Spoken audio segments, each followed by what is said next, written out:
अस्सलाम वालेकुम, welcome to स्माइलाज skills. कैसे हैं आप सब? उम्मीद है आप सब खैरियत से होंगे, बिल्कुल ठीक ठाक होंगे जी। तो मैंने आपको अपनी पिछली वीडियो में क्रेयॉन पेंट स्टिक के बारे में बताया था कि किस तरीके से आप अपने स्किन टोन के अकॉर्डिंग शेड चूज़ कर सकते हैं।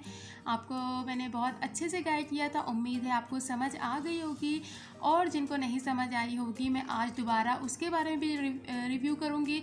तो उम्मीद है आपकी जो थोड़ी बहुत कन्फ्यूजन होगी वो भी क्लियर हो जाएगी। और इसके साथ साथ मैं आपको पिंक शेड की टोन्स के बारे में बताऊंगी कि वो हम किस तरह के फाउंडेशन उसके लिए हमें इंतखाब करना चाहिए, कौन सा नंबर हमें चूज़ करना चाहिए अगर हमें पिंक टोन चाहिए या पिंक टोन है उसके अकॉर्डिंग हमें शेड चाहिए। तो ये भी मैं आपको बताऊंगी।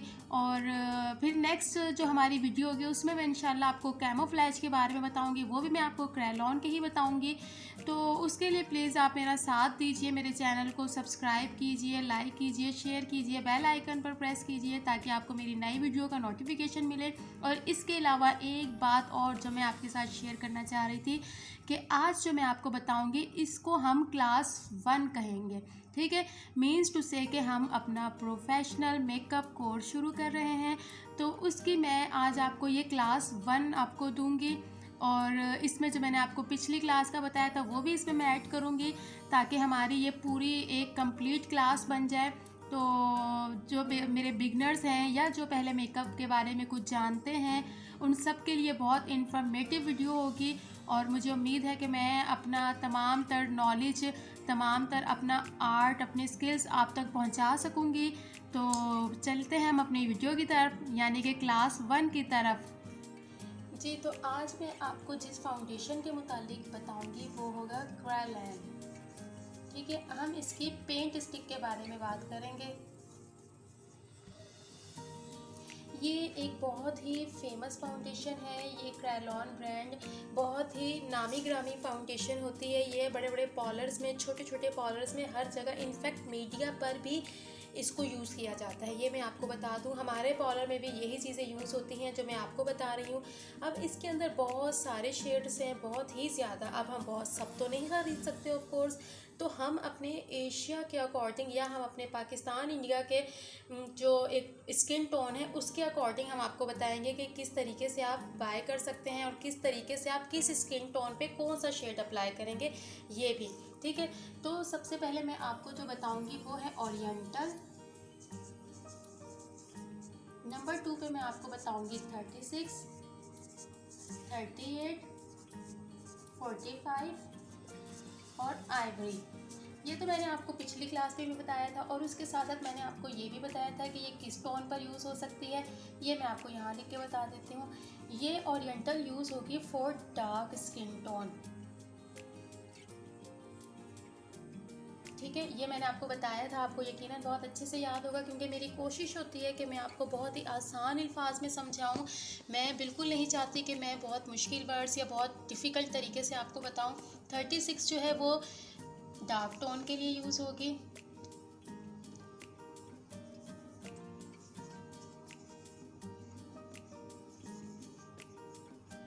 ठीक है जी। 36 मीडियम डार्क स्किन टोन के लिए यूज़ होगी। 38 जो होगी वो हमारी मीडियम के लिए होगी। 45 हमारी होगी मीडियम फेयर के लिए। आइवरी हमारी यूज़ होगी फेयर के लिए, ठीक है। ये मैंने आपको अपनी पिछली क्लास में भी बताया था। मैं भी आपको, अगर आपने वो मेरी वीडियो नहीं देखी तो एक मरतबा आप वो भी देख लें, आपको वहाँ से भी एक दफ़ा बहुत अच्छे से अंदाज़ा हो जाएगा। अच्छा, इन बेसिस के साथ जो हमारा शेड, जो शेड एक हमारा बनता है वो हमारा बेज होता है। कौन सा होता है? बेज, ठीक है। ये हमारे बेज शेड बनाते हैं। अच्छा, और दूसरी बात ये है कि मैंने ये भी आपको बताया था। मैं ये बार बार इसलिए कह रही हूँ ताकि जो मेरे नए देखने वाले हैं उनको ये बात समझ आ जाए। ओरिएंटल, 36, 38, 45, आइवरी, ठीक है। अब आपको ये पांचों शेड हरगिज़ ख़रीदने की ज़रूरत नहीं है। इसमें से आप 36 और 45 इन दो को आप स्किप कर दें, ठीक है। इन दो को मैं खुद से बना लूँगी। मैं कैसे बनाऊँगी? मैं ओरिएंटल और 38 को जब मैं मर्ज करूँगी तो मेरा 36 बन जाएगा। इसी तरह जब मैं 38 और 45 को मर्ज करूँगी तो मेरा 45 बन जाएगा, ठीक है। मीन्स टू से इन दोनों को करूँगी तो ये बन जाएगा। और इसके अलावा जब मैं इन दोनों को बनाऊंगी तो मेरा ये वाला शेड बन जाएगा, ठीक है। और ये मैंने फिर अगेन मैं बता रही हूँ, मे भी आपको मेरी हैंड राइटिंग समझ ना आ रही हो, इसलिए मैं एक रिपीट कर देती हूँ। Oriental for dark skin tone, 36 for medium dark tone. Medium dark से मुराद है सांवला रंगत, ठीक है। और स्किन टोन यानी कि रंगत कॉम्प्लेक्शन 38 जो है वो मीडियम स्किन टोन के लिए है, 45 मीडियम फेयर के लिए और आइवरी फेयर के लिए, ठीक है। ये एक मरतबा मैंने आपको बता दिया ताकि आपको मेरी हैंड राइटिंग समझ आ जाए। अच्छा, और एक चीज़ और बताई थी मैंने कि इससे हमारी बेज टोन बनती है, ठीक है। बेज शेड, सॉरी टोन तो नहीं, बेज शेड होता है इससे हमारा।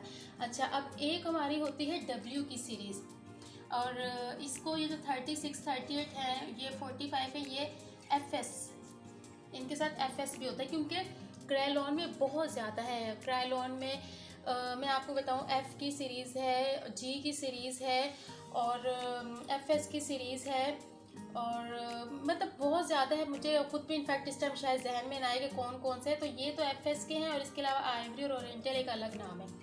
अच्छा, अब हम आ जाते हैं अपने W की सीरीज़ की तरफ।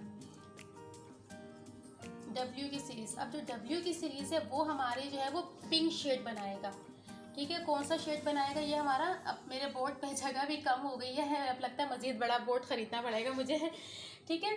ये हमारा बेज शेड के लिए होगा और जो W की सीरीज़ होगी वो हमारी पिंक शेड के लिए होगी। अब ये कैसे पता चलेगा मुझे, अब आइवरी वेरी फेयर है, ठीक है। अब मैं नीचे से लिखना शुरू करती हूँ। तो जो W1 होता है वो फेयर के लिए यूज़ होता है, 45 मीडियम फेयर है, तो यहाँ पे मैं W2 यूज़ करूँगी। 38 जो है वो मेरा मीडियम के लिए है, यानी कि विटिश कलर, गंदुमी कलर भी जिसे हम कह देते हैं आम लफ्ज़ों में, यहाँ पे मैं लूँगी इसके लिए W3। 36 मेरा जो है वो मीडियम डार्क है यानी कि सांवला है, तो उसके लिए मैं यूज़ करूँगी W4। और ओरिएंटल मेरा गहरा सांवला रंग है यानी कि डार्क स्किन टोन है, तो उसके लिए मैं यूज़ करूँगी W5, ठीक है। ये देखें, यानी कि यहाँ से अगर मैं शुरू करूँ तो ये लाइटर है, ये से डार्क डार्क डार्क डार्क इस तरीके से जा रहा है, ठीक है। इसी तरह ओरिएंटल की तरफ से मैं आ जाऊँ तो ये डार्क है, डार्क से लाइटर 36, 36 से 38, 38 से 45 एंड आइवरी, ठीक है। ये बहुत ही आसान तरीके से मैं आपको समझाने की कोशिश कर रही हूँ। इसमें भी यही सेम तरीका है कि आपको तमाम शेड्स ख़रीदने की ज़रूरत नहीं है, इसमें भी आप एक या दो मखसूस शेड ख़रीद लें, ठीक है। हमारे यहाँ यूजुअली जो ज़्यादातर यूज़ किए जाते हैं वो W3 और W4 यूज़ होते हैं ज़्यादातर। और इसके अलावा एक चीज़ आप और कर सकते हैं कि आप इन दोनों को मिलाकर भी लगा सकते हैं, ठीक है। सपोज़ करें आप 38 यूज़ करें तो 38 के साथ आप W3 को भी थोड़ा सा मर्ज कर लें, W3 प्लस 38, तो ये आपका जो है ना, ये बेज टोन और ये पिंक टोन जब ये दोनों मिल जाएंगी तो हमारा नेचुरल कलर एक आ जाएगा, नेचुरल टोन बन जाएगी। यानी कि आप इनको और इनको आपस में मर्ज भी कर सकते हैं। ऐसा नहीं है कि अगर आप W की सीरीज यूज़ कर रहे हैं तो आपने सिर्फ W के शेड उठाने, और अगर आप बेज टोन के यूज़ करें तो सिर्फ बेज के, ऐसे नहीं है। इनको आप मिक्स एंड मैच भी कर सकते हैं। इनको सबको ख़रीदने की बिल्कुल ज़रूरत नहीं है। यूजुअली W3 और W4 यूज़ होता है। अगर इन दोनों में से भी बात की जाए तो इन दोनों में से W3 सबसे ज़्यादा यूज़ किया जाता है। मैक्सिमम जो यूज़ होता है पॉलर्स में वो W3 यूज़ होता है। इसके अलावा एक और चीज़ के, अगर आपके पास कोई बहुत ही पिंक टोन की आ गई हैं, कोई लेडीज़ आ गई हैं जिनके माशाल्लाह से सही लाल लाल गुलाबी गाल हो, तो अब आप उसको मज़ीद तो हम गुलाबी नहीं करेंगे W लगाकर, ठीक है। और अगर आप लगा भी रहे हैं उसकी स्किन के अकॉर्डिंग तो उसके लिए आप एक और शेड यूज़ करेंगे, वो होगा F1, ठीक है। F1 भी हमारे यहाँ, बल्कि मैं ये इधर लिख देती हूँ F1। और F1 को ना बेसिकली जो हम कहते हैं वो हम कहते हैं वेरी फेयर, और F1 की जो वेरी फेयर, ठीक है। आइवरी के बाद अगर कोई शेड आ जाता है मज़ीद फेयर में तो वो F1 आता है। और F1 जो होती है वो येलो टोन होती है, ठीक है। इसमें भी पूरी एक सीरीज़ होती है, हमें पूरी सीरीज़ लेने की देखने की बिल्कुल ज़रूरत नहीं है। F1 बस एक बहुत है। इस F1 को भी आप इनके साथ मिक्स एंड मैच कर सकते हैं, किसी के साथ भी, ठीक है। ये वेरी फेयर होता है। अभी मैं आपको बता रही थी जैसे कि अगर बहुत ही कोई लाल गुलाबी किस्म के चेहरे की कोई लड़की आ जाती है, कोई मॉडल आपके पास आ जाती है, तो आप उसके शेड के साथ, सपोज़ करें आप उसको W2 लगा रहे हैं तो, या W3 लगा रहे हैं तो आप उसके साथ F1 भी ऐड कर सकते हो, तो उसकी जो है वो टोन जो है स्किन टोन नेचुरल पर चली जाएगी। वो और ज़्यादा गुलाबी नहीं होगी या बिल्कुल पीली नहीं होगी, वो बड़ा खूबसूरत एक शेड बन जाएगा। तो मुझे उम्मीद है कि शायद आपको मेरी यहाँ तक बात समझ आ गई होगी। तो अगर इतने में जो मैंने आज आपको समझाया है, इसके अंदर अगर आपको कोई भी बात नहीं समझ आई है हो तो प्लीज़ आप मुझे कमेंट्स बॉक्स में लाजमी बताइएगा, तो मैं इंशाल्लाह आपकी वो कन्फ्यूजन भी क्लियर कर दूँगी। और एक बात मैं आपको और बताती चलूँ जो मैं भी बताना बल्कि भूल गई थी, कि आप अगर आपके पास कोई 36 स्किन टोन की आपके पास मॉडल आई है तो आप उसको 36 ही पहले अप्लाई करेंगे। ऐसा नहीं करेंगे आपने उनको डायरेक्ट, अगर वो चाह रही है कि वो एक टोन या दो टोन जो है ना वो लाइट नज़र आए, यानी कि 36 वाली चाह रही है कि मैं थोड़ी सी गोरी नज़र आऊँ, अगर मैं आपको सादे लफ्ज़ों में बताऊँ, तो आप 36 वाली को 45 कभी भी नहीं डायरेक्ट लगाएंगी। अगर आपने 45 डायरेक्ट लगा दिया तो वो उसकी जो है बेस थोड़ी देर बाद ग्रे हो जाएगी, केकी हो जाएगी और वो अजीब ही कुछ बन जाएगा। ठीक है, तो सबसे पहले आप कोई भी स्किन टोन की कोई भी आ जाए, 36, 38 या 45 आ जाए, तो पहले आप उनको उनका नेचुरल जो टोन है उसके अकॉर्डिंग बेस लगाएंगे, बाद में उससे एक शेड लाइटर पर आएंगे या डबल शेड लाइटर पर आएंगे। अभी आपको शायद मेरी बात समझ आएगी। 36 वाली अगर आपके पास आ गई है तो आप उसको 36 अप्लाई करेंगे, उसके बाद आप उसको 38 या 45 अप्लाई करेंगे। डायरेक्ट आप 36 वाले को 45 मत लगाइएगा। अगर आपने ऐसा किया तो ये आपको कंफर्म बात है कि आपकी बेस ग्रे हो जाएगी, बिल्कुल ख़राब हो जाएगी। इनफैक्ट आपको ऐसा लगेगा कि आपने चेहरे पे कुछ उठा के मल दिया है। ठीक है, तो यहाँ तक इंशाल्लाह मुझे उम्मीद है आपको सब समझ आ गई है। नेक्स्ट क्लास में मैं आपको क्रेलॉन पेंट स्टिक से हम कैमोफ्लेज किस तरह करेंगे मैं आपको वो बताऊंगी। तो इसके लिए आप मेरा साथ दें। और आज के दिन जो है ये आज हमारी क्लास 1 कहलाएगी। ठीक है, अब आपने जो है ये मेरा साथ देना है और ये हमारी क्लास 1 हुई है। क्लास 2 में मैं आपको कैमोफ्लेज के बारे में बताऊंगी। ये सब आप याद कीजिएगा, अच्छे से इसको समझिएगा, और अगर इसमें से कुछ भी नहीं समझ आती है तो आप मुझे प्लीज़ कमेंट्स बॉक्स में बताइएगा। मैं अगेन उसको रिपीट करूँगी, वीडियो बनाऊँगी ताकि आपको ज़्यादा से ज़्यादा समझा सकूँ।